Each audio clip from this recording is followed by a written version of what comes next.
I didn't expect her to scream it, not in front of 200 people, under chandeliers worth more than my first apartment. Her voice cracked through the music, sharp and venomous.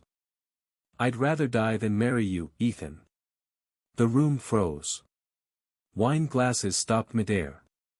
Laughter choked into silence. I could see the shock ripple across her parents' faces, the pity in her friends' eyes, the whispers starting to swell like a storm. And there she stood, Lila, breathing hard, fire in her eyes, as if humiliation was oxygen. Every eye turned to me, waiting for the collapse, the begging, the heartbreak. But I didn't flinch. I just smiled. "Then I guess it's a good thing," I said softly, raising my glass. "I wasn't planning to marry you anymore." The music died. The crowd gasped. And in that silence, my revenge began. They say love doesn't care about status. That it's blind, reckless, and pure. I used to believe that. Until I met Lila. I was 25 when she walked into my life, this whirlwind of confidence and beauty wrapped in a white blazer and a smile that could bend reality. We met at a mutual friend's birthday dinner. She was everything I wasn't, rich, charming, untouchably elegant. I still remember how I hesitated before talking to her, palms sweating, rehearsing a dozen lines in my head. But she made it easy. She laughed at my awkward jokes, asked about my work, and for some reason, she seemed genuinely interested. I was an architectural assistant back then, quiet, diligent, earning just enough to keep my mother's medical bills covered. She was finishing her master's in business, already talking about building empires. Somehow, she looked at me like I belonged in that dream too. We started seeing each other more often. Coffee dates after her classes. Walks through the city at night when the streetlights made her hair shimmer gold.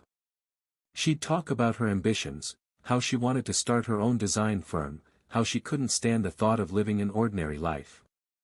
And I'd listen, completely hooked. It wasn't just love, it was devotion. The kind that makes you forget yourself. She loved Italian food but couldn't cook, so I taught her. Our tiny kitchen became our world, flour on her cheeks, burnt garlic, laughter echoing through the walls. Those were the moments I felt richest. When she lost her internship due to company cuts, I stayed up nights helping her build a portfolio from scratch. When her father's business nearly collapsed, I pulled out every bit of savings I had, told her it was a loan, though I never expected it back. She cried when I handed her that check. Hugged me tight and whispered, "You're the best thing that's ever happened to me, Ethan." And at that moment, I believed her. Years passed. She graduated, landed a corporate job. I got promoted too, but I was always chasing her shadow. Her world was bigger, faster. But I didn't mind. I thought love was about giving more than taking. When I finally proposed, it wasn't grand or cinematic. It was quiet, on a rainy night, in the apartment where we first burned pasta together. She looked at the ring, eyes wide. Then she smiled, that same dazzling smile that once stopped my heart, and said, "Yes." I swear, that moment made every sacrifice worth it. The weeks that followed were a blur of joy and planning. Lila took charge of the engagement party. "It has to be perfect," she said. I just nodded, watching her flip through magazines and color palettes. But perfection has a price. And soon, I started feeling it. She'd come home late, saying it was work. Her phone, once left casually on the couch, was now glued to her hand. The laughter we used to share over takeout dinners was replaced by silence. I told myself it was stressful. That planning an engagement and handling a demanding job would wear anyone down. But the signs were there. The late-night texts she'd smile at and then quickly hide. The expensive perfume that lingered even when she claimed she'd been at the office.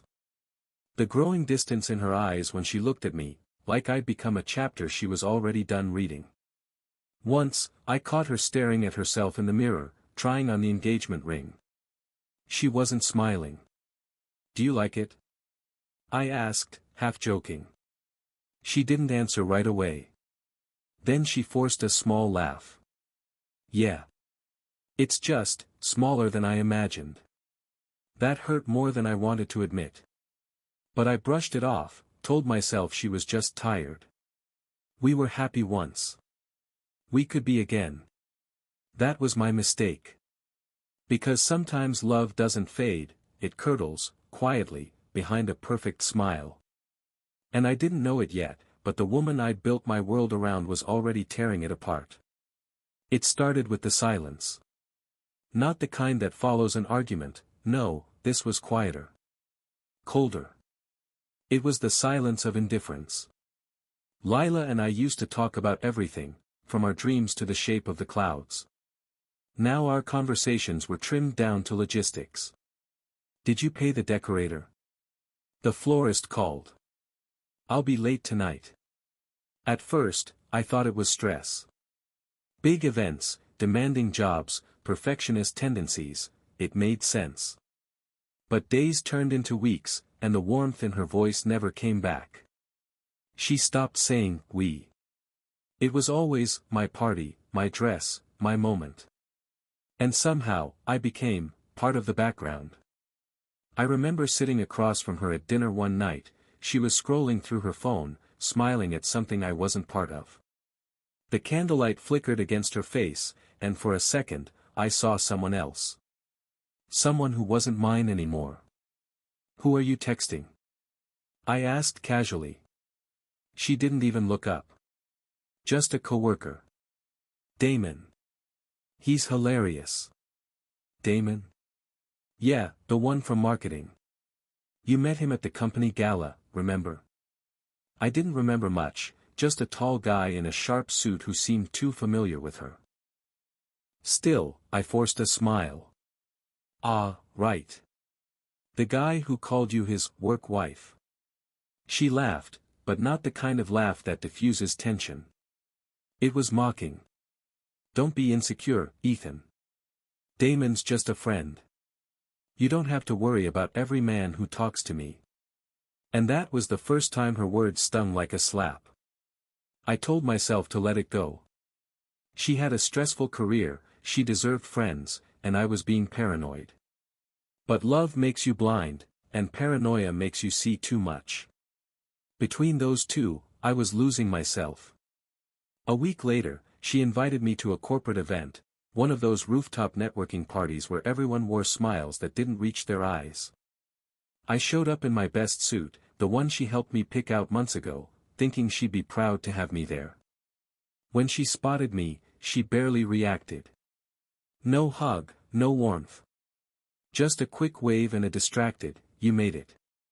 I tried to ignore it. I grabbed a drink, mingled a bit, but my attention kept drifting back to her. And that's when I saw it. Lila laughing, leaning closer to Damon, her hand brushing his arm, her smile brighter than I'd seen in months. He said something, and she threw her head back, laughing so hard she didn't notice me watching. For a moment, I couldn't breathe. I walked over, trying to stay composed. Hey, I said, smiling too hard. Mind introducing me? Lila blinked, caught off guard. Oh, Ethan, this is Damon. He grinned, all charm. Ah, the famous fiancé. Lila talks about you all the time. I could feel his eyes studying me, the way people measure competition. She does, huh? I said quietly. That's good to know. Lila quickly changed the subject, acting like everything was fine.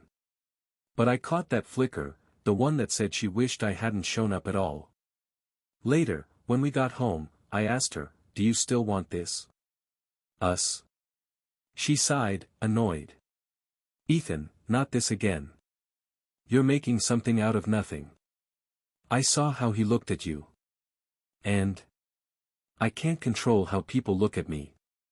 Her tone was sharp now. You're so insecure sometimes, it's exhausting. That word, insecure, stuck like glass in my throat.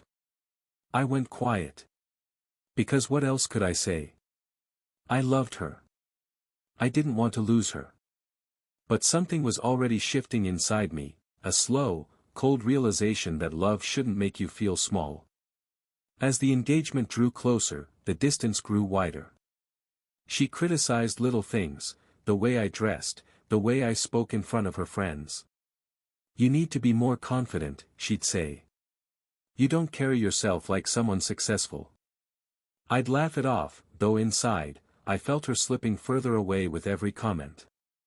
One night, we were out with her friends from work, a group of high achievers who talked about stock prices and brand names. When one of them asked how I'd proposed, I told the story, the rain, the candlelight, how she'd cried before saying yes. Lila interrupted with a laugh. "Oh, come on, Ethan, don't make it sound so dramatic. It wasn't that romantic." Everyone laughed. I forced a smile. Inside, I felt something twist, not anger, not sadness, just emptiness. Another time, I surprised her with a bracelet I'd saved up for. Silver, delicate, engraved with our initials. She opened the box, looked at it for half a second, and said, "It's nice." Then she went back to her phone. That was it. Moments like those piled up until I couldn't tell where her affection ended and my denial began.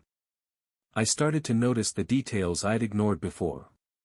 The sudden perfume that wasn't hers. The messages she typed with a small smile she thought I didn't see. The way she'd answer calls in the next room and whisper. And every time I tried to bring it up, she turned it back on me. "Why are you always suspicious? Can't you just trust me? You're lucky I put up with this kind of insecurity." Lucky. That word kept echoing. Maybe she was right, maybe I was lucky. Luckily she never noticed me. Luckily she stayed this long. Lucky to be tolerated. But love built on luck is just another form of fear. And I was starting to choke on mine. One night, after another argument that went nowhere, I stood in the living room staring at her as she walked into the bedroom, shutting the door behind her. The silence that followed wasn't empty, it was heavy, suffocating. I sat down on the couch, running my hands over my face, trying to piece together where it all went wrong. Was it me? My job? My background? My lack of ambition, as she called it? Maybe love wasn't blind. Maybe it just refuses to see the truth until it's too late. That was when the thought hit me, sharp, uninvited: what if she doesn't love me anymore? But I already knew the answer. It was in her eyes, in her laughter that no longer belonged to me, in the way my presence felt like an inconvenience. Still, I stayed. Because sometimes, walking away feels like losing a part of yourself. And I wasn't ready to admit that the person I loved was already gone. I told myself things would change after the engagement. Maybe the pressure, the planning, the stress, maybe once the party was over, she'd come back to me. But deep down, a small voice whispered a truth I didn't want to hear. She's not coming back. And for the first time in my life, I started to feel the cold edge of something I didn't recognize yet, not anger, not vengeance. Just a quiet, dangerous calm. I started realizing love wasn't blind. I was.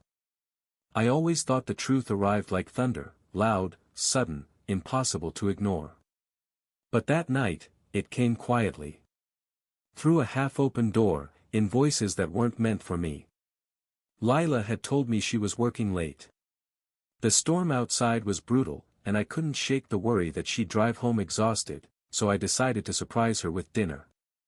Just something small, take out from her favorite Thai place. I still remember balancing the bag, smiling to myself as I rode the elevator up to her office floor. The hallway was empty except for the hum of the vending machine. Her office door was cracked open, light spilling onto the carpet.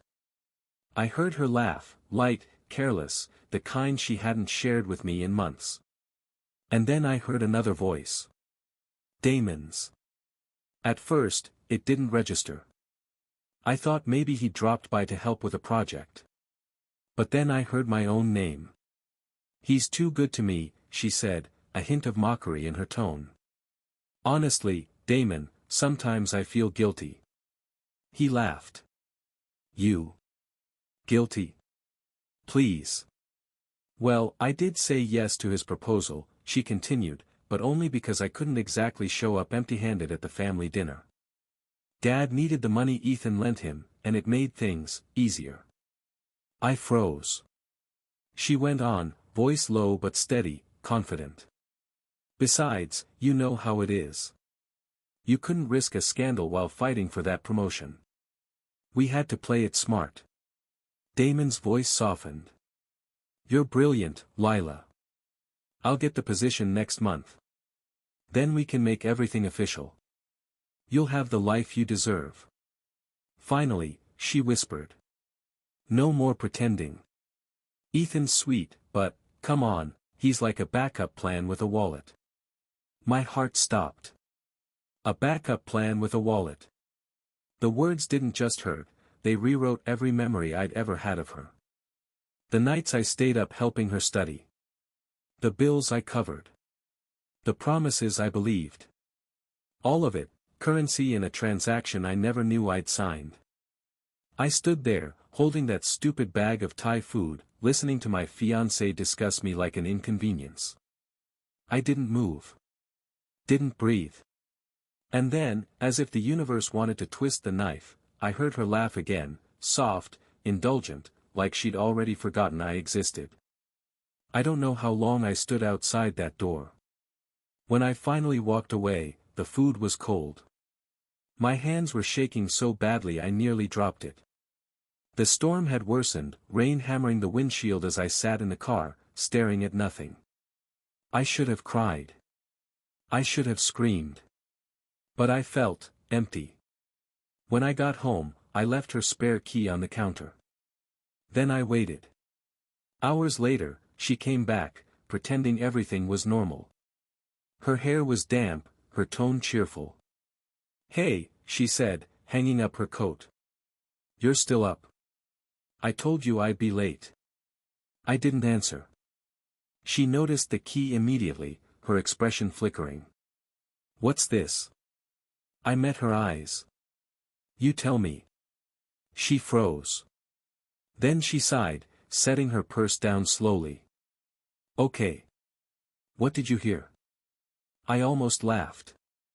What did I hear? All of it, I said quietly. Every word. For a second, she looked panicked. Then, unbelievably, she smiled, soft, pitying. Ethan, you weren't supposed to, look, you don't understand. Try me. She crossed her arms, defensive now. Fine. Yes, Damon and I are together. But it's not what you think. You and I, we were never going to work long term.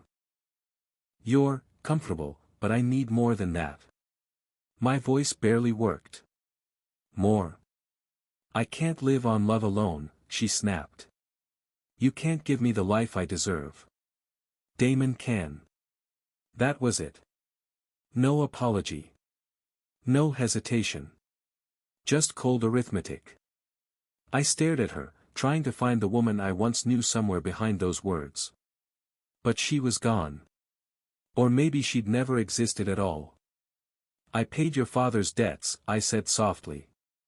I helped you get where you are. She shrugged.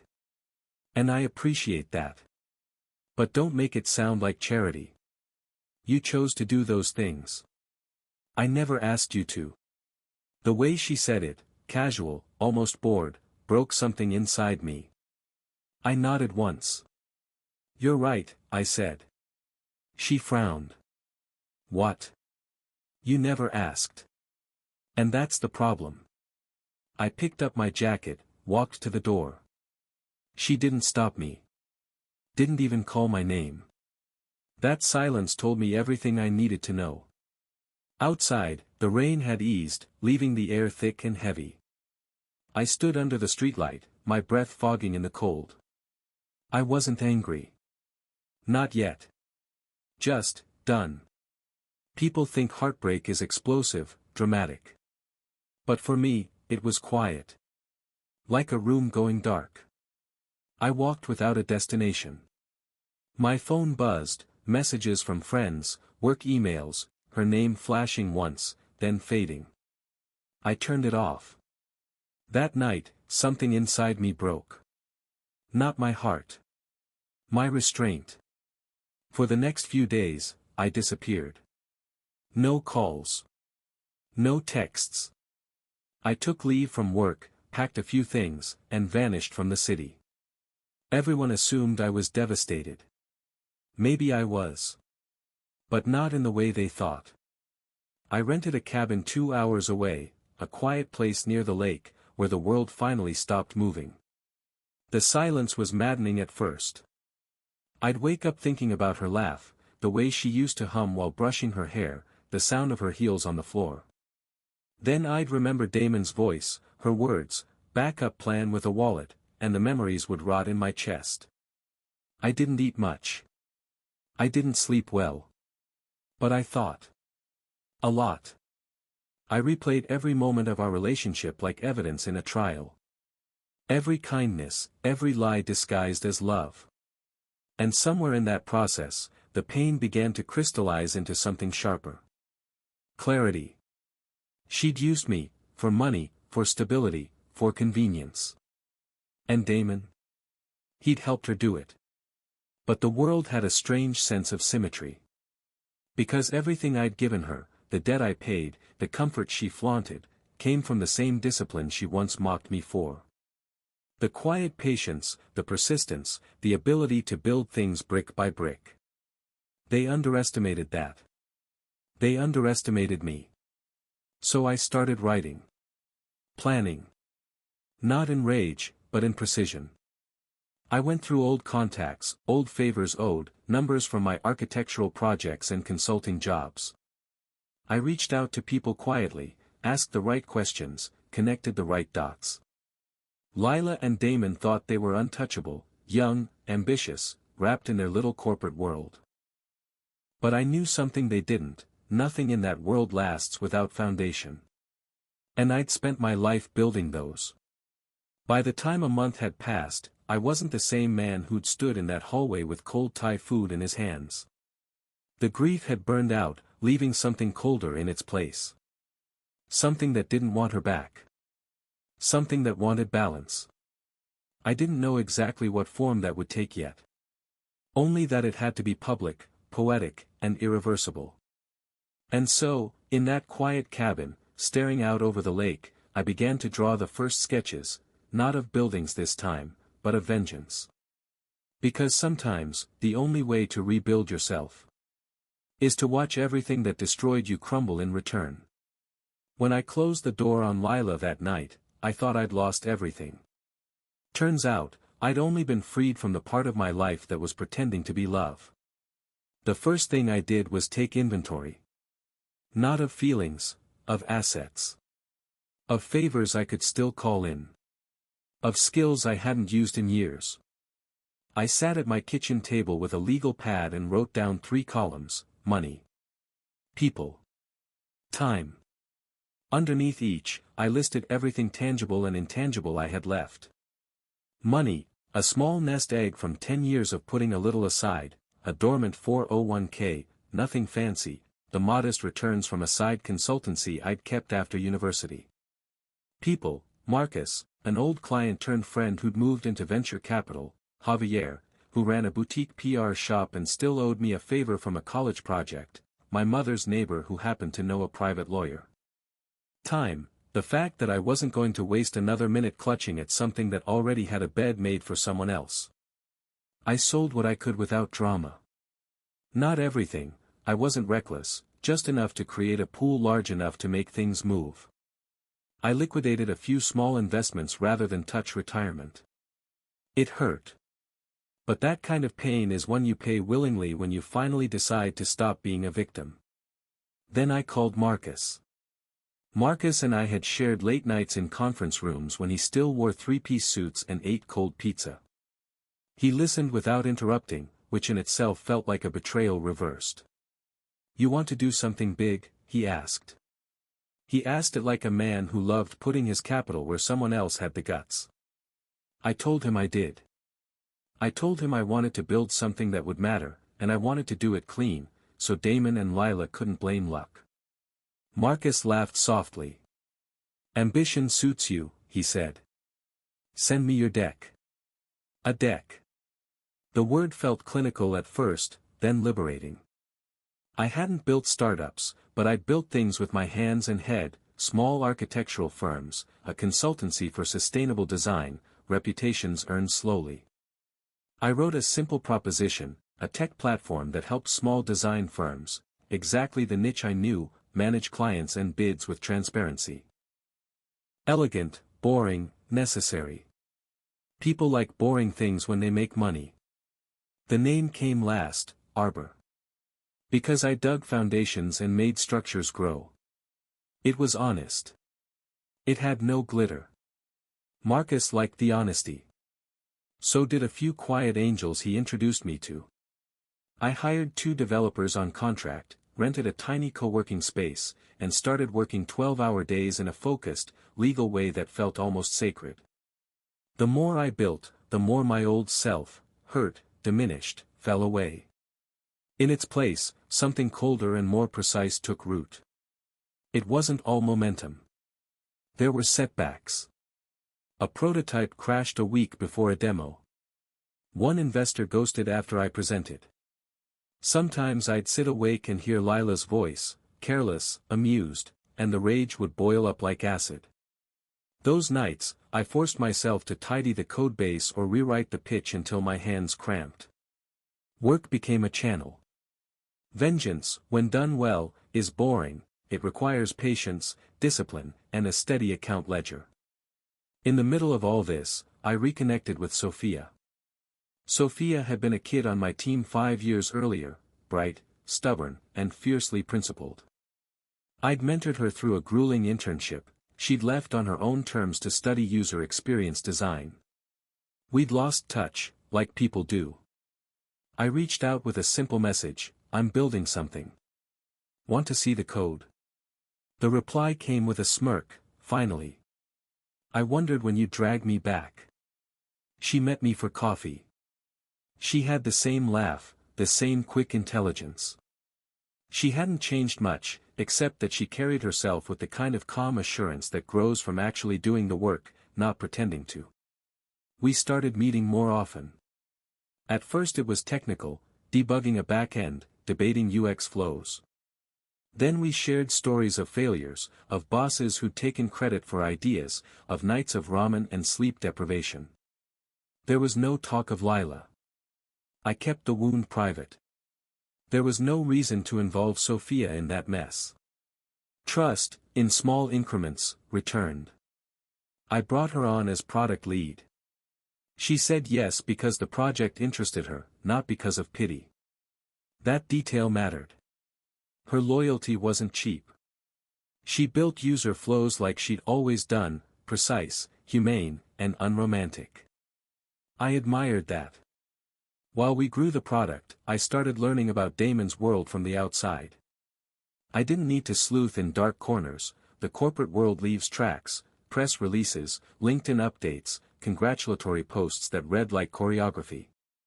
Damon's company, a marketing firm with a polished front and soft edges, was eyeing a strategic partnership with a regional investment firm that sat on real money. If that partnership closed, it would be the kind of boost that stitches reputations onto larger reputations. I dug through public filings and casually asked Marcus about a firm he'd mentioned over drinks.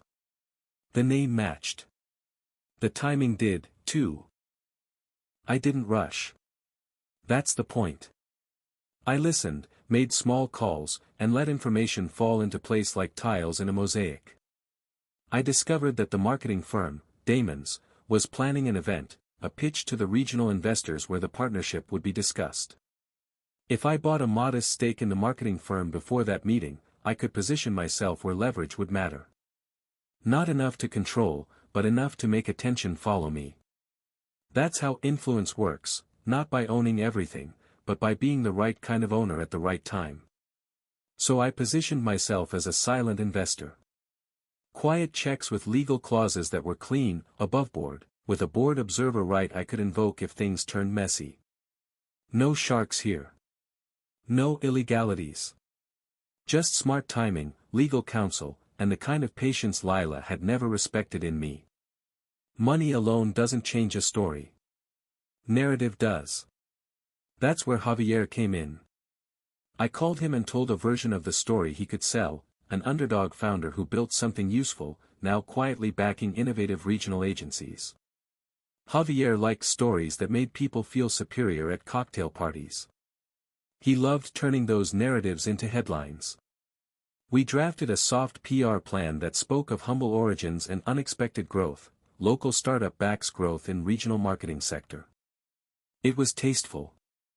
It whispered rather than screamed. I kept Sophia close in a professional way, late nights, strategy sessions, shared jokes that gave no space for the past to seep back. I trained myself not to confess the real reasons I was doing this. I didn't need confessions. I needed the right faces in the room at the right time. Months passed. Arbor's beta took off. We onboarded 3 solid clients from small firms who loved our transparency. Investors who'd once shrugged now asked for follow-ups. Damon and Lila climbed their ladder. They were bright, hungry, lacquered, and unaware. They celebrated promotions with bottles of champagne that smelled faintly of arrogance. The invites went out a week before I wanted them to. To my old apartment inbox arrived a glossy invitation to a party in the same hall where Lila had once presented flower samples, same chandeliers, same linen, the same gilded aesthetic. Everyone assumed it was the rescheduled engagement party. Lila's name was printed in gold, roaring with the certainty of an empire bride. I smiled when I saw it. Not because of malice, because of symmetry. The place had been the stage of my humiliation. It would become the stage of my answer. We accelerated a couple of things. Marcus helped align my stake with a small but telling governance clause. Javier primed a quiet piece about the symbiosis between local tech and marketing agencies, an article that mentioned, almost parenthetically, a new investor who believed in ethical growth. Nothing called out names. Everything implied credibility. Damon's firm took the bait. They wanted the connections Arbor offered, the clients we were attracting, the goodwill we'd earned. They pressed for a meeting. Sophia and I rehearsed our roles. We weren't playing lovers. We were partners. We were professionals who had built something together. Prayer meetings of the mind where we outlined what to say if the night turned. Because revenge, at the level I'd chosen, is not a scream. It's a presentation. There were doubts. Of course there were. In the cabin months earlier, I'd felt something like sorrow for the life that could have been, if Lila had been different, if I'd been different. Sometimes I thought of walking away altogether. But the idea of letting them keep the narrative, of letting them move forward with clean hands and stained hearts, felt worse than anything else. I wanted the truth to be public and inevitable. I wanted the people who had watched me shrink to see that the man they pitted had used what he had the way they never suspected he could. I wanted irony, not random cruelty, but a kind of poetic justice. The show would look exactly like an engagement rehearsal until it snapped, and then the truth would be illuminated in the kind of light that doesn't lie. So I confirmed the meeting dates. I bought the tickets. I practiced a calm I didn't feel. I scheduled a small press release on the day of the party, titled blandly enough to sound like business as usual. Arbor announces strategic investment to support regional marketing innovation. It would run in the morning. The party would be in the evening. By then, whispers would be whispers no longer.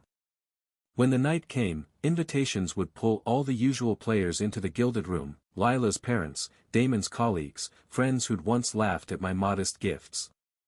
They'd come with champagne in hand and expectations in their faces. They'd come expecting either reconciliation or a spectacle. They'd get something else, clarity. I didn't plan the spectacle. I planned for the inevitable. I wanted the truth to land with the soft, sharp authority of contracts and press releases, of a woman at my side who could hold the room with more dignity than Lila had ever learned. Sophia would stand where a future was once promised to be. She'd be composed, not a prop. And in that presence, everything Lila had built on convenience and charm would begin to crumble under the weight of consequence. It felt strange, building a life that would expose the lie of a life. But by then, the strange had become steady work. The nights of breakdown were over. The months of quiet preparation had done their work. I wasn't the same boy who'd once begged to be seen. I was a man who had learned how to be heard. It was almost done. The party would be the last chapter of the lie. After that, whatever remained would have to answer for itself. I slept poorly that week. Not from fear, but from an anticipation that had a metallic tang. The calm I'd cultivated was a thin sheet on hot coals. Beneath it, readiness hummed. When I looked at Sophia, at the lines around her eyes, at her careful hands, I realized I had something else to protect now. Not just ego or pride, but the integrity of what I'd built. That thought steadied me more than revenge ever could. And somewhere beneath all of it, an odd little satisfaction took root, the knowledge that they thought they'd written the ending. They had no idea the story had already been rewritten. The night of the party arrived like a storm pretending to be calm. The air was too still, the kind of silence that happens before thunder. I stood outside the same hall where, once, I'd dreamed of forever. Tonight, I wasn't dreaming. I was closing a chapter. The light spilling from the ballroom windows painted everything gold and false. The same chandeliers. The same scent of roses and expensive perfume. Even the same maitre d', who greeted me with a practiced smile. "Mr. Hayes," he said politely, "we're honored to have you again." I smiled back. I wouldn't miss it. Inside, the room was already alive with chatter. Glasses clinked. Music played. Faces turned. I could feel the quiet ripple of recognition spreading through the guests. They knew my story, at least, the version Lila had fed them. The poor, lovesick fool crawling back. The rumor had worked better than I expected. Perfect. Lila entered 20 minutes later, right on cue. Dressed in silver that caught the light like a blade, she looked every inch the goddess she believed herself to be. Damon followed behind, smug and confident, wearing a grin that screamed victory. Together, they looked untouchable. When she saw me across the room, her lips curved into that same practiced smile, the one that had once undone me. She whispered something to Damon and strutted forward.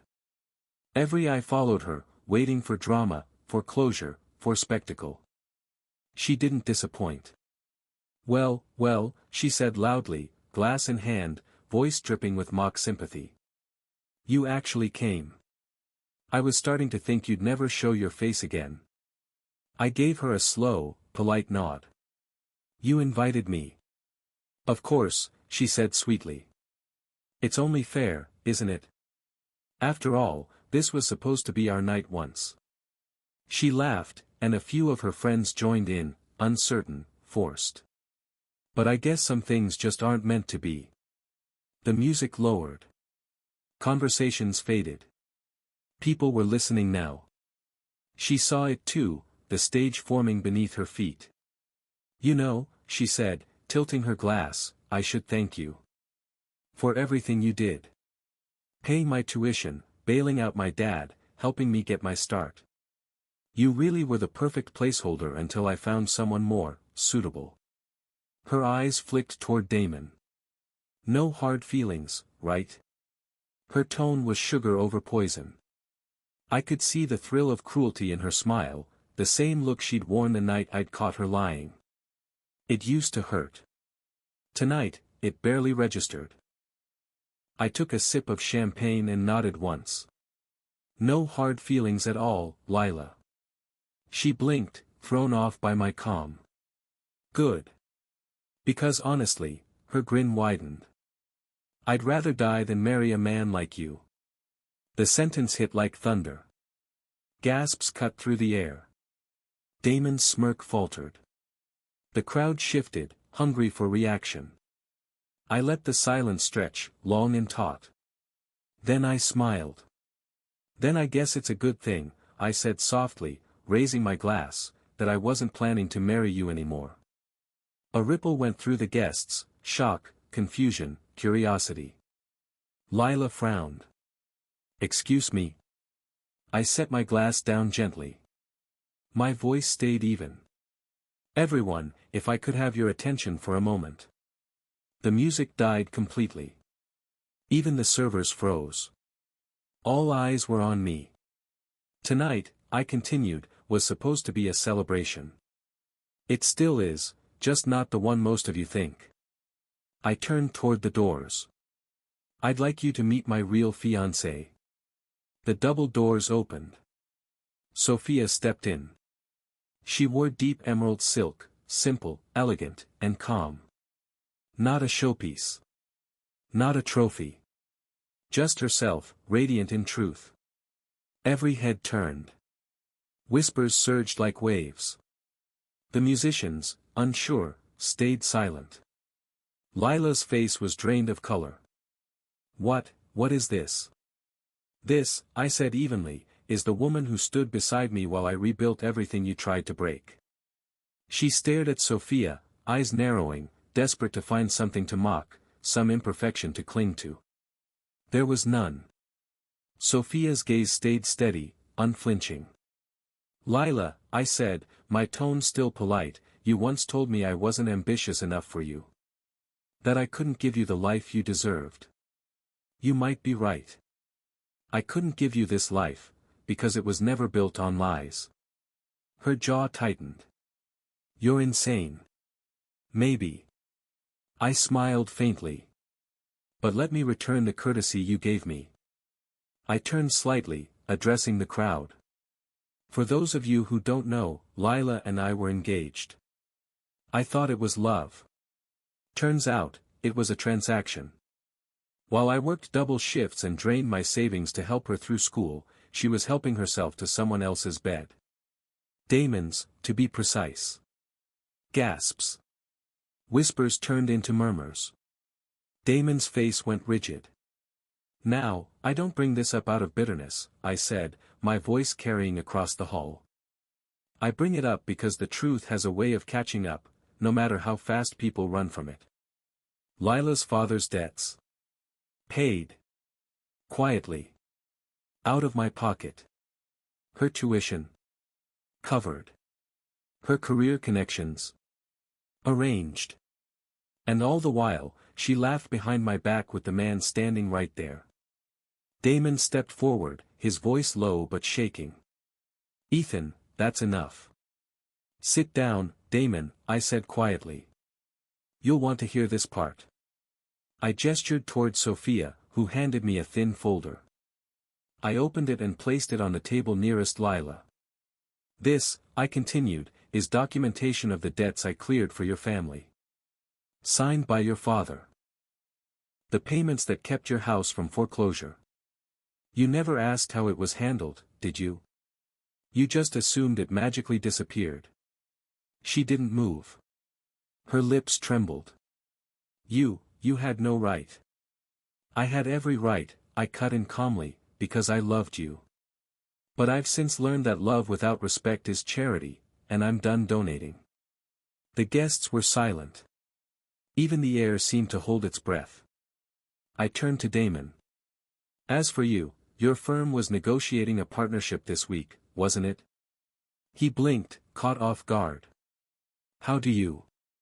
Because I'm one of the silent investors your board's been courting, I said, letting the words land. Congratulations, by the way. You've been quite the poster boy for ambition. Though I doubt the board will appreciate knowing you've been using company resources to fund your mistress's engagement plans. The color drained from his face. You're bluffing. Check your inbox, I said simply. The board has the memo already. Someone's phone buzzed. Then another. A few guests shifted uncomfortably. Damon looked at his phone. His face collapsed. The room filled with the quiet hum of whispers, shock, disbelief, morbid fascination.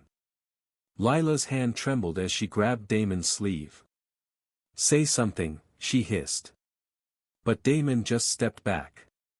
One step. Then another. He didn't meet her eyes. I can't fix this, he muttered. You're toxic, Lila. Always have been. And just like that, he turned and walked out. Her voice broke. Damon. Wait, please. He didn't. The doors closed behind him. The silence that followed was brutal. Lila sank to her knees, mascara streaking down her face, all the arrogance stripped away. Ethan, please, you don't have to do this here. I looked down at her, and for a moment, I almost felt pity. Almost. I didn't do this to you, I said quietly. You did this to yourself. I turned toward Sophia, who had been standing silently beside me, her presence like calm water after fire. She reached for my hand. I took it. We started to walk away. Behind us, someone whispered, "Is it true? All of it?" "Yes," another voice said softly. "He has the papers."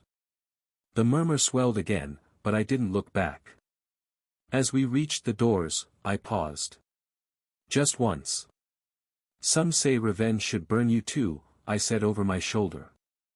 Maybe it did. But the ashes felt cleaner than the dirt she left. Then I stepped out into the night, hand in hand with the woman who had walked into the fire with me, and found me still standing on the other side. The door shut behind us. And with it, the last echo of her voice faded, like a song that had finally, mercifully ended. It's strange how quiet victory sounds. Months had passed since the night at the hall, and yet sometimes, when the city got too still, I could still hear the echo of crystal glasses and the collective gasp that followed. Not out of pride, more like memory replaying itself, trying to convince me it was real. Sophia and I sat by the window of a small cafe on the east side of town. It was one of those places that didn't care about appearances, wooden tables scarred from years of coffee cups, soft jazz playing somewhere behind the counter, sunlight spilling in through dusty glass. The kind of quiet you don't find in ballrooms. She stirred her cappuccino absent-mindedly, her silver bracelet catching the light. "You've been staring out there for 5 minutes," she said gently. "What's caught your attention?" I smiled a little. "Nothing. Everything. It's peaceful." On the table between us lay the morning paper, folded open to the business section. The headline was bold enough to catch glances from nearby tables. "Marketing giant fails to recover amid scandal, CEO resigns, investors withdraw." Below it, a smaller subheading, "Sources cite internal misconduct and undisclosed personal entanglements as key causes of collapse." I didn't need to read the rest. Damon's company was done. Public trust, gone. His reputation, ash. The man who'd mocked me for being unambitious was now a cautionary tale printed in black and white. As for Lila, her name appeared 2 pages later, buried beneath the scandals of the week. Heiress flees to Europe following family bankruptcy, sources claim ongoing investigation into falsified statements. No one mentioned the engagement, or me, or what really started it all. Just a quiet erasure. The world had moved on. Sophia set down her cup. "Do you ever regret it?" she asked softly. The question hung in the air, gentle but sharp. I looked out the window again. The city was alive, people walking, laughing, living stories that didn't involve betrayal or revenge. The sky was gray but calm. I thought about all the versions of myself I'd buried along the way, the naive one, the desperate one, the one who thought love meant sacrifice without measure. Regret. It's an easy word to say. Harder to measure. I turned back to her and smiled faintly. Regret? No. I picked up the paper, folded it once, and set it aside. I just learned not every engagement is a promise. I reached for her hand, steady, real, unpretending. "Some," I said quietly, "are just warnings." The jazz swelled for a moment, a saxophone dragging its last note through the air like smoke. Outside, the rain began to fall, soft, clean, and indifferent. And for the first time in years, I didn't mind getting wet.